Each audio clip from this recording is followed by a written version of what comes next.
Les Kogloyogo, désormais persona non grata à Zongo, au secteur 13 de Ouagadougou. Le groupe d'autodéfense était installé dans ce quartier il y a juste quelques semaines, mais leurs pratiques ont vite excédé les populations. Elles se sont mobilisées aujourd'hui. Bilan des affrontements, une quinzaine de blessés et le quartier général des Kogloyogo saccagé. Images et réactions dans un instant. Le commissaire Talimon Ema, chef de la division de la communication et des relations publiques de la police nationale, est notre invité. C'était il y a une dizaine de jours, le 14 juin précisément, une pluie diluvienne s'abattait sur la province de la Yaya dans l'est du Burkina, conséquence des inondations d'une grande ampleur dans plusieurs villages. Bilan, 2 morts et d'énormes dégâts matériels. Des familles entières sont aujourd'hui sans toit et sans vivre et attendent toujours de l'aide. Constat dans ce journal. Et malgré les risques, certains refusent toujours de libérer les zones inondables dans certains quartiers de Ouagadougou, constat fait par le ministre de l'Habitat. Le feuilleton de l'interminable chantier de l'hôtel administratif de Ouagadougou, lui, se poursuit face aux entreprises. Maurice Bonané hausse le ton. L'inquiétude des Londoniens au lendemain du Brexit, de quoi sera fait l'avenir? Beaucoup s'interrogent. Il faut dire que la grande majorité des habitants de la capitale ont voté pour le maintien du Royaume-Uni au sein de l'Europe. Les irréductibles ont lancé la folle idée d'une pétition pour l'indépendance de Londres afin que la ville puisse rester dans l'Union. Voilà, mesdames et messieurs, c'est la une de ce journal. Merci. Mesdames et messieurs, bonsoir, c'est la une de ce journal. Voilà et bienvenue. Une chaude journée dans le quartier Zongo à l'ouest de la capitale. Ce matin, des habitants remontés contre les agissements des Kogloyogo installés dans le quartier il y a juste 3 semaines ont saccagé le quartier général du groupe d'autodéfense. Les habitants dénoncent des sévices corporels et surtout les arrestations arbitraires. Les affrontements ont fait une quinzaine de blessés. Le calme est revenu après l'intervention des forces de sécurité. Explication Moussa Ouedraogo et Ramatou Zida. Une quinzaine de blessés, la plupart dans cette ambulance, c'est le bilan de l'affrontement entre les Kogloyogo et les habitants du quartier Zongo au secteur 13 de Ouagadougou. Dans la matinée de ce samedi 25 juin, c'est une population en colère qui s'est introduite dans le quartier général des Kogloyogo pour protester contre les arrestations qu'ils jugent arbitraires ainsi que les sévices corporels infligés à des présumés malfrats. La situation dégénère lorsque les Kogloyogo tentent de dissuader la population avec des tirs. La population dit ne pas reconnaître cette police de fortune et menace de se faire justice. Si la police est là, la gendarmerie est là, ils n'arrivent pas à agir. Nous, on va faire ça à leur place. Peut-être c'est pour... Ils peuvent se dire que s'ils le font, ça peut les causer des problèmes. Mais si c'est nous, on agit. Nous, on peut toujours faire le travail et eux, ils vont terminer le reste. Voilà. Les faits remontent à vendredi aux environs de 17 h. Une quinzaine de Kogloyogo armés se seraient rendus au quartier Rimketa pour arrêter Pascal Ouedraogo qui aurait proféré des injures à leur encontre. On a rentré dedans là pour fermer la porte là. Ils sont venus pour casser les portes là. Le propriétaire de maison là a dit que non, il n'a qu'à faire comme ça. Ils ont machete sur la main là comme ça. Et puis ils ont tiré nous sortis. Qu'ils vont nous tuer comme ça. Alertés, les forces de défense et de sécurité ont rappliqué et ont vite maîtrisé la situation en procédant à l'arrestation des Kogloyogo. Leur présence sur les lieux a également permis de contenir la colère de cette population qui était décidée à en découdre avec ce groupe d'autodéfense. La population a mis le feu à ce qui restait du quartier général après que la police ait emporté armes et matériel et dissuadé la foule de brûler la demeure du chef Kogloyogo.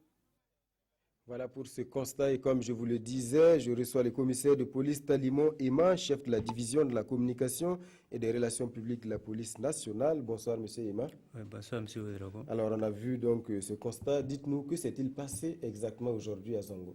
Alors, comme ça s'est passé au niveau de l'élément, et tout est parti de l'interpellation d'un jeune au quartier Zongo par des groupes d'autodéfense communément appelés Kogloyogo. Et les jeunes n'ont pas approuvé cette interpellation. Ils se sont déportés à la base des associations Kogloyogo. Il y a eu des affrontements et il y a eu usage d'armes. Nous avons été saisis et nous nous sommes déportés sur les lieux. Avons procédé au désarmement des associations, interpellé des membres des associations. Alors dites-nous, est-ce que ça s'est passé sans résistance? Est-ce qu'il n'y a pas eu d'opposition ou d'affrontement entre la police et puis ces groupes d'autodéfense? Il n'y a pas eu de résistance parce que la manière dont nous sommes intervenus, et il ne pouvait pas avoir de résistance. Techniquement, c'était bien fait. Ok. Est-ce que vous avez parlé d'interpellation? Est-ce qu'on peut savoir combien de personnes ont été interpellées exactement? Oui, 40 personnes, dont des membres des groupes d'autodéfense Kolwego ont été interpellés. Et je crois qu'ils seront traduits devant le procureur pour qu'une suite judiciaire soit donnée à l'affaire. Alors, on a vu qu'il y a un certain nombre de blessés, on parle d'une quinzaine. Alors, ces blessés, c'est consécutif aux affrontements entre la population et les Kolwego, ou est-ce que c'est dû également à l'intervention des forces de sécurité? C'est consécutif aux affrontements entre jeunes Kolwego, puisque les Kolwego ont dû faire usage de leurs armes. Donc, tous les blessés qui ont eu lieu, c'est suite à l'usage des armes par les assaillants Kolwego. Alors, ce soir, quelle est la situation sur le terrain à Zongo? La situation est calme. Je crois que les forces de sécurité ont pu maîtriser, les unités qui étaient déployées sur les lieux ont pu maîtriser la situation et le calme est revenu. Mais ce soir, est-ce qu'il y a toujours des unités de sécurité sur place? On a vu que les populations menaçaient de s'en prendre au domicile de ces Kolwego-là. Oui, naturellement, les unités se sont déployées pour s'opposer à au saccage par exemple, du domicile du chef de Kolwego.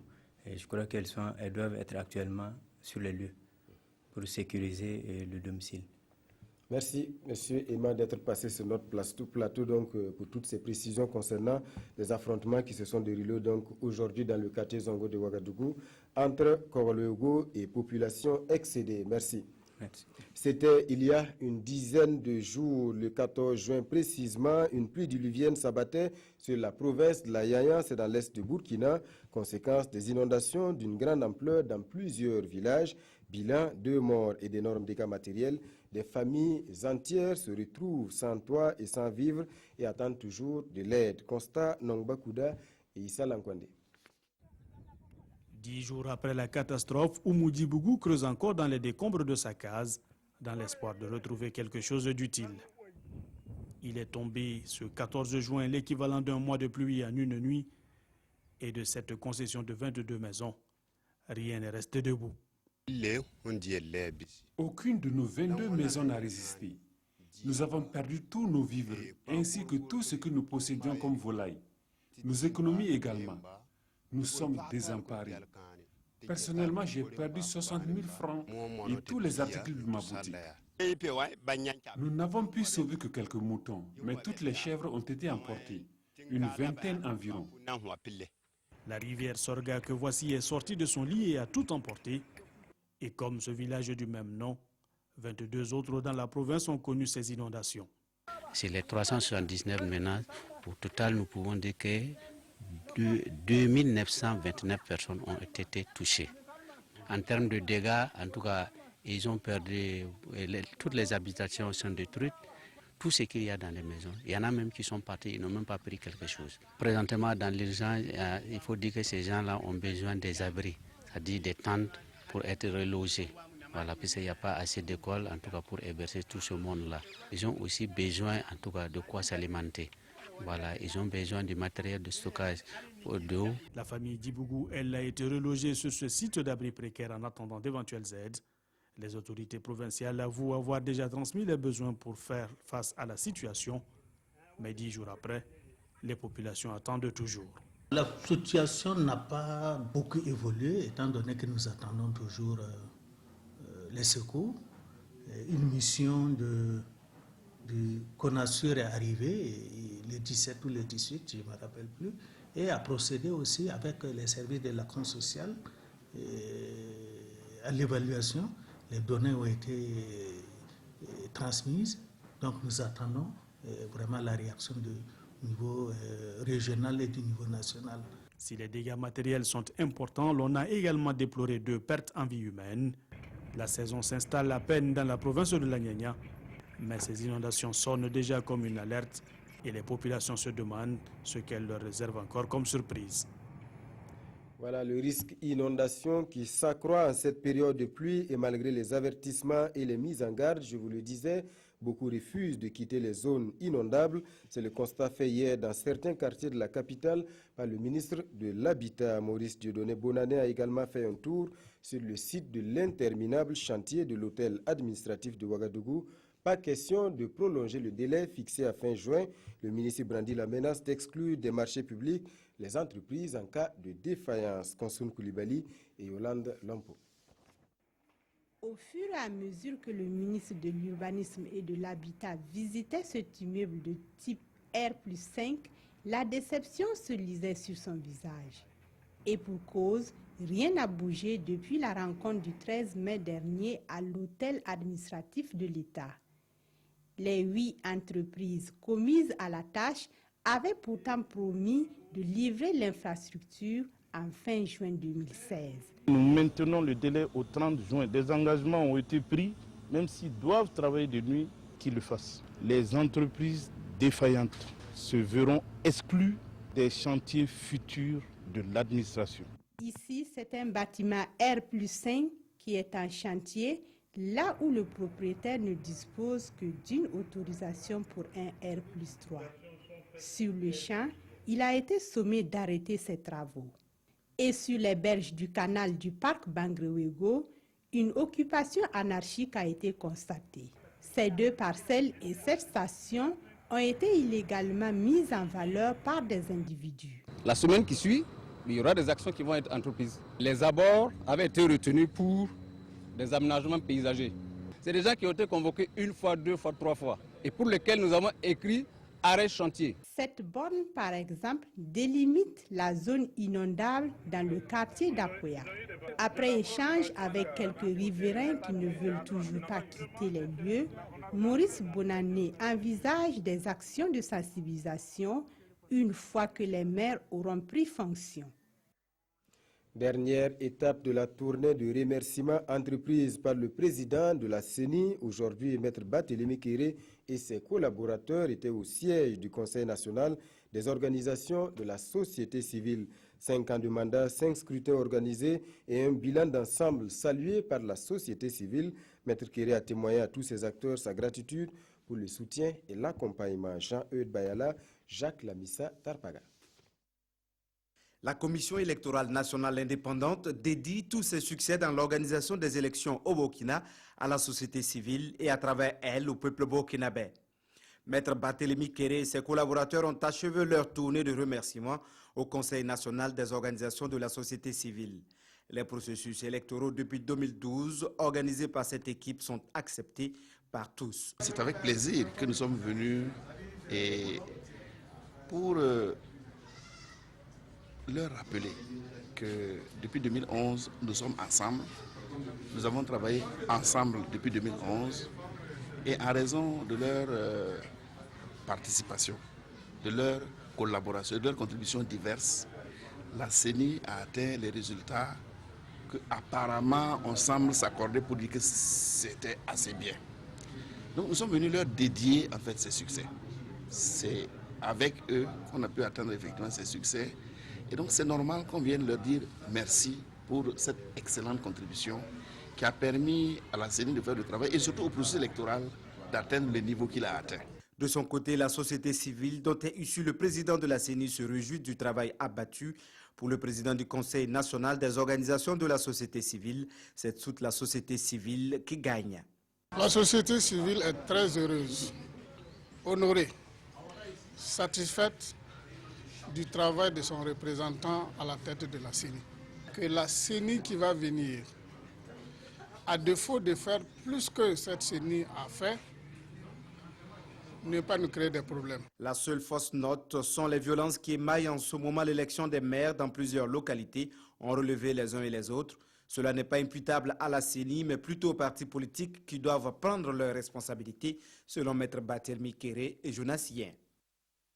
Religion à présent avec cette solennité célébrée ce matin à la grande cathédrale de Ouagadougou, celle des apôtres Saint-Pierre et Saint-Paul, mais aussi une action de grâce pour les 3 ans de pontificat du pape François, et cela à l'initiative du nonce apostolique. Les fidèles ont prié pour la paix au Burkina. C'était en présence du président du Faso, Urbain Benito Somé, Marguerite Douaniou. La messe de ce matin à la paroisse cathédrale Notre-Dame de l'Immaculée Conception de Ouagadougou est la célébration par anticipation de la solennité des apôtres Saint-Pierre et Saint-Paul. Une messe dite en action de grâce à Dieu pour le pape François, et cela à la demande de l'ambassadeur du Vatican au Burkina Faso. Le nonce apostolique, Monseigneur Pierre-Georges Bertoldi, a eu l'initiative de cette messe. La vie de ces 2 apôtres, ils se sont donnés totalement au Christ. Ils ont vécu pour Dieu et pour leurs frères. Ils sont morts à cause de Jésus et à cause de l'Évangile. C'est un appel que nous devons nous donner à fond pour le service de Dieu. Nous donner à fond pour le service des hommes. Être des hommes de foi comme les apôtres Pierre et Paul, ces 2 piliers de l'Église universelle, c'est l'engagement total demandé à chaque croyant aujourd'hui. Un engagement à vivre pleinement sa foi en action au service de Dieu et des hommes. Notre rôle justement, c'est que ça doit nous servir d'enseignement que nous devons améliorer dans notre pratique quotidienne. Et je pense que c'est là qui est important aussi, ça concerne l'Église dans son entièreté. Et je crois que les fidèles, leur rôle, c'est que le comportement des apôtres, Pierre et Paul, doivent nous servir d'exemple. C'est ensemble que chrétiens, musulmans et adeptes de religions traditionnelles doivent s'engager pour une paix durable dans le monde en général et au Burkina Faso en particulier. Un message au cœur de la célébration eucharistique de ce jour. C'est à nous de faire le travail au niveau de la base. Parce que d'abord la base c'est qui? C'est d'abord les familles, les communautés, les groupes de prière aussi, les groupes, les CCB et tout ça, ça nous fait le travail. La solennité de Saint-Pierre et Saint-Paul, c'est le 29 juin. Et l'Église, à cette occasion, prie pour le Saint-Père, mais aussi pour les évêques et les prêtres.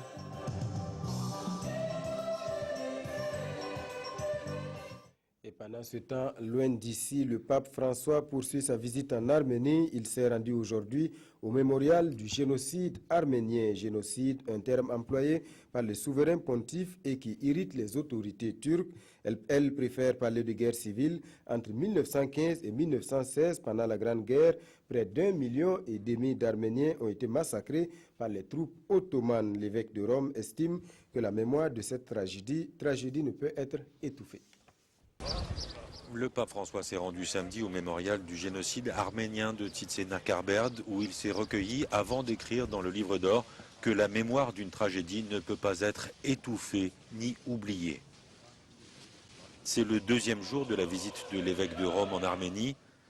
Vendredi à Erevan, le pape avait prononcé le mot génocide dans son discours devant le président Serge Sargsyan, alors que le terme ne figurait pas dans le texte à l'écrit. Le chef de l'église de Rome avait déjà employé le mot génocide en 2015 et provoqué la colère d'Ankara qui refuse ce terme pour définir le massacre d'1 500 000 Arméniens par les troupes ottomanes entre 1915 et 1916. Alors que les Arméniens parlent du grand mal, la Turquie considère qu'il convient de parler d'une guerre civile et non d'un génocide. Le pape François a rencontré ce samedi plusieurs descendants de survivants et il a ajouté par écrit que la mémoire était à ses yeux source de paix et d'avenir. On revient au Burkina et on poursuit ce soir notre tour d'horizon de quelques régions pour constater l'effectivité de la mesure de gratuité des soins pour les femmes enceintes et les enfants de moins de 5 ans, un mois après sa généralisation. Dans la boucle du Mouhoun, le nombre de consultations a explosé. Les populations saluent une décision salvatrice malgré quelques difficultés. Julien Bayala, Aïcha Djanda et Nayalagdo Paul Sawadko. La gratuité des soins pour les femmes enceintes et les enfants de 0 à 5 ans est effective depuis le 1er juin dans la boucle du Mouhoun, une mesure bien appréciée par les patients. Je suis très content parce que j'ai eu des produits. La santé de mon enfant s'est rétablie. J'ai eu la consultation gratuitement et puis les médicaments aussi gratuitement. Depuis lors, les formations sanitaires connaissent un engouement sans précédent. C'est encore plus fréquenté. Voilà, par jour, on peut recevoir près de 60 enfants en consultation. Avant, là, ce n'était pas comme ça n'atteignait pas ce chiffre-là. Voilà. Mais en tout cas, maintenant, c'est vraiment très bien fréquenté. Vous voyez dehors même comment elles sont. Nous étions confrontés souvent à des ordonnances qui n'étaient pas honorées. Donc ça retarde aussi les soins et par conséquent le séjour du malade à l'hôpital. Mais bon, lorsque les parents n'ont pas de soucis pour acquérir leurs médicaments, ils vont plus adhérer et ça aussi, ça va réduire les évasions. L'application de ces nouvelles mesures demande un travail supplémentaire et rencontre quelques difficultés. On a souvent les ruptures de produits au niveau de la pharmacie. Les femmes n'ont pas tous les... Souvent on prescrit et pas y en avoir. Bon. Donc, et il y a aussi les ordonnances, surtout ça. Il n'y a pas d'ordonnances. Il y a des ordonnances spécialement pour la gratuité. Malgré ces difficultés, les résultats sont déjà palpables. Il y a une nette diminution des cas de palu graves. Et ça aussi, on pourrait lier ça aussi au fait que les gens viennent consulter tôt maintenant. On peut d'ores et déjà affirmer que la gratuité des soins pour les enfants de moins de 5 ans et pour les femmes enceintes est salvatrice pour la population, une mesure à pérenniser. Et pour répondre à toutes ces exigences, les médecins sont soucieux de leur formation continue. C'est un impératif pour rester en phase avec les progrès de la médecine et garantir des soins de qualité. Le sujet est au centre des 9e journées des médecins qui viennent de s'achever à Bobo Dioulasso. Idrissa Warga, Kadou Roumen, qui Système de santé au Burkina Faso. Formation médicale et apport du médecin burkinabé pour des soins de qualité aux populations. C'est sous ce thème que l'Ordre national des médecins du Burkina Faso célèbre les 9e journées des médecins. C'est vraiment la formation du médecin. Si le médecin ne se forme pas pour maintenir ses compétences, pour acquérir de nouvelles compétences en fonction de l'évolution de la médecine, de la technologie et des différents besoins, il y aura un décalage à un moment donné. Se former pour une meilleure qualité des soins. Le thème est intemporel pour reprendre les propos du premier responsable en charge de la santé. Le ministre Smaïla Ouedraogo qui souhaite également que l'on adapte la formation universitaire des médecins à la pratique sur le terrain. Aujourd'hui, nous avons dépassé les cadres classiques de former pour former. Il faut que ce qu'on forme corresponde à ce dont on a besoin. Si nous avons besoin d'un médecin qui, à la sortie, doit être à mesure de faire une césarienne, il va falloir que nous développions donc des conditions pour pouvoir avoir ce produit à la fin, pour ne pas se retrouver avec un médecin qui, après être engagé, va s'absenter pour 6 mois pour faire quelque chose qu'il aurait pu faire. Cadre d'échange et de partage d'expériences, ces journées se veulent donc une opportunité de formation continue des médecins, avec en filigrane l'amélioration du système de santé au Burkina Faso.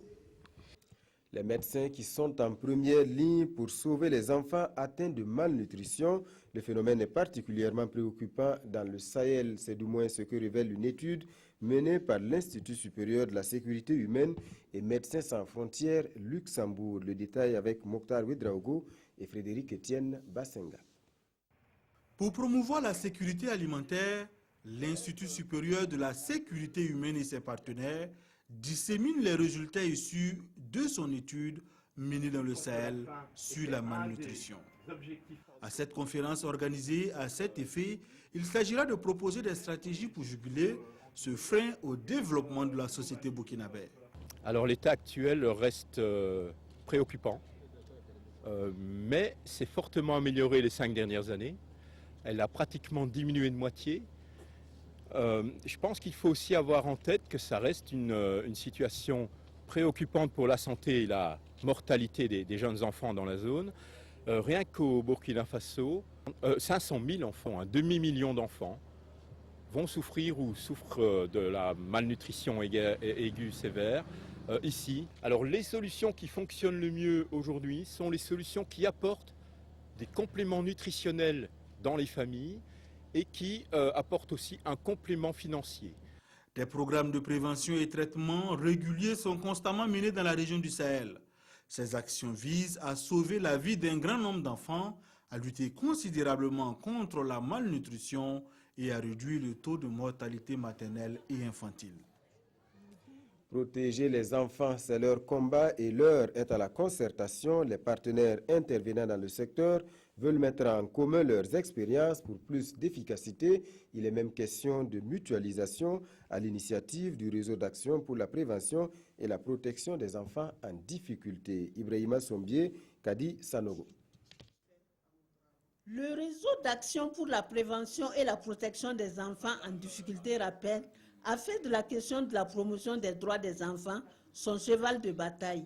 C'est dans cette dynamique qu'il a mis en œuvre depuis 2012 le projet de protection et de promotion des droits des enfants à l'éducation, à la formation au métier, ainsi que la protection contre les violences des orphelins et autres enfants vulnérables dans 5 communes urbaines du Burkina. Le RAPED est à la fin de la mise en œuvre de son plan d'action 2012-2016 et il était important que nous puissions rencontrer les partenaires et les OSC qui interviennent dans la protection et la promotion des droits de l'enfant pour donc faire le bilan, partager les expériences et échanger ensemble sur les pistes d'action à entreprendre donc pour construire des partenariats plus efficaces. Ce projet qui s'achève à la fin du mois de juin a bénéficié de l'appui technique et financier de l'ONG Diaconia. Nous avons identifié le RAPED pour la mise en œuvre d'un projet pour permettre la promotion des droits des enfants, particulièrement les enfants en difficulté, et faire de telle sorte que les différentes conventions adoptées, ratifiées par le Burkina Faso, soient une réalité sur le terrain. À l'occasion, le RAPED a remis des cadeaux d'encouragement aux enfants les plus méritants de l'année scolaire 2015-2016. Des chèques ont aussi été remis aux pères messagers pour l'éducation des filles. Une plume pour le développement, c'est le nom d'un concours rédactionnel initié par la Banque mondiale. L'épreuve consistait à produire le meilleur texte sur la question de l'emploi des jeunes ou encore les réseaux sociaux. Et à ce jeu, c'est Hugo Kabouré, un étudiant de l'IBAM, qui a été sacré. Plus de 500 participants étaient sur la ligne de départ pour cette deuxième édition. Roger Kam et Monkoun Dabiré. Hugo Kabouré, vainqueur de la deuxième édition du concours rédactionnel de la Banque mondiale, une plume pour le développement. Un prix composé de $1000 américains.